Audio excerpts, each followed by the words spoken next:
Right now, you believe this is reaching you through the air, through satellites, through a cloud somewhere over your head.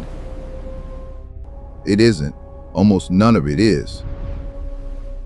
99% of everything you do online travels under the sea, through cables the width of a garden hose, lying on the bottom of the ocean. They carry $22 trillion a day, and almost no one is guarding them. This is the most important thing on Earth that nobody looks at, and a war for it has already begun. To see how fragile it is, go back to 1858. Two of the largest warships on Earth were each loaded with half an ocean of copper wire. They met in the middle of the Atlantic and paid the wire out in opposite directions. No one had ever laid a wire 2,000 miles across the deep. It snapped. They started over. It snapped again. In August, it reached both shores. A message crossed the ocean in minutes instead of weeks. The world shrank overnight. And then, 3 weeks later, it went dead. They'd forced too much power to insulation thinner than a leaf and burned the world's first nerve in half. The lesson was written on day one. The thing that binds the whole world together is almost unbearably delicate. It would take a ship the size of a cathedral to finally get it right.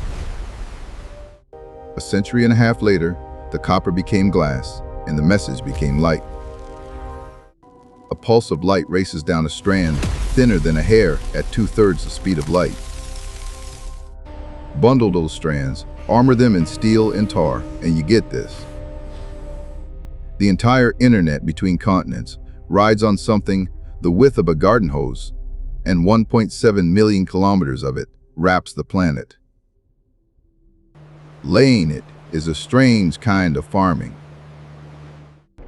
One ship plows the sea for weeks, sinking a single continuous thread over ridges and trenches no human eye will ever see.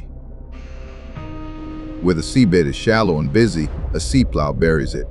Where it's deep, they simply let it fall. 2.5 miles down, in permanent black, it just lies there, waiting. And it comes ashore in the most ordinary place you can imagine. A locked door in a beach town, a room full of humming light. This is where the ocean becomes the internet. And almost none of it is guarded. Every message you send overseas doesn't go up. It goes down to the seabed and surfaces on the far side of the world. I think we Your need to calls, focus on the latency your issues searches, first. your whole working day. If we can. But the internet is the small part. The real cargo is money. Every trade, every transfer, every tap of a card crosses these cables. $22 trillion every working day. Satellites carry less than 1% of it.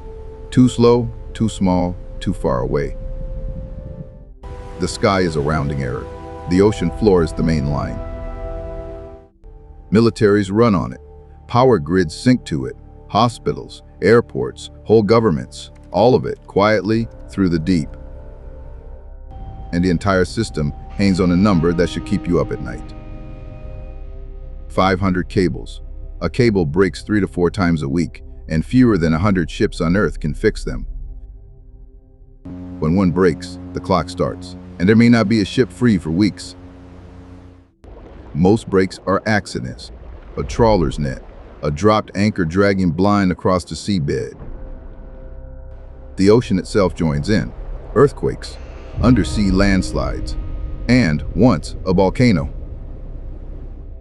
In 2022, an underwater eruption near Tonga severed the nation's only cable and cut an entire country off from the planet. And the whole network pinches through a few narrow choke points, cut the wrong strait, and continents go dark. Vietnam has watched all 5 of its cables fail at once, its internet crippled for weeks. When a cable does die, this is the fix: a ship, a grappling hook, and 2.5 miles of patience.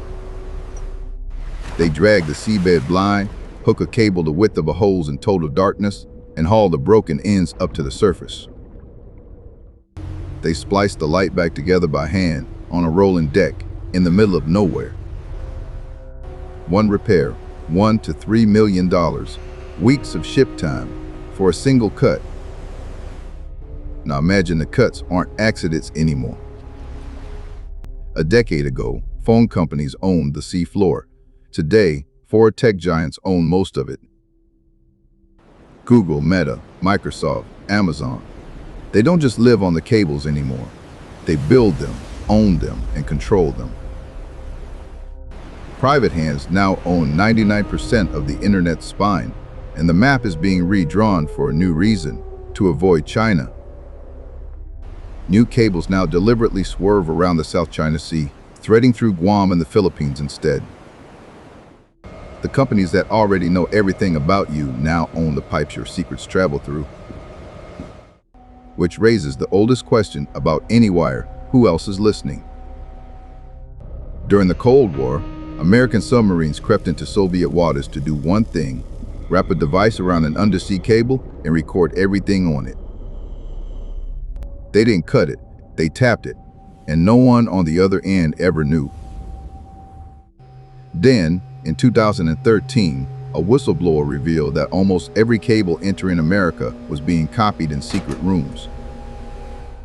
Split the light in two, send one copy on, keep the other.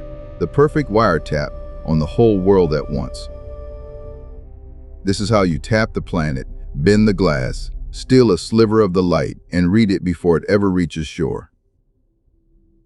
Whoever owns the cable owns the data. Whoever can reach the cable can read it or kill it. Which brings us to now and to the ships going dark. November 2024. A Chinese flag carrier drags its anchor across the Baltic for 100 miles, snapping two cables on the way.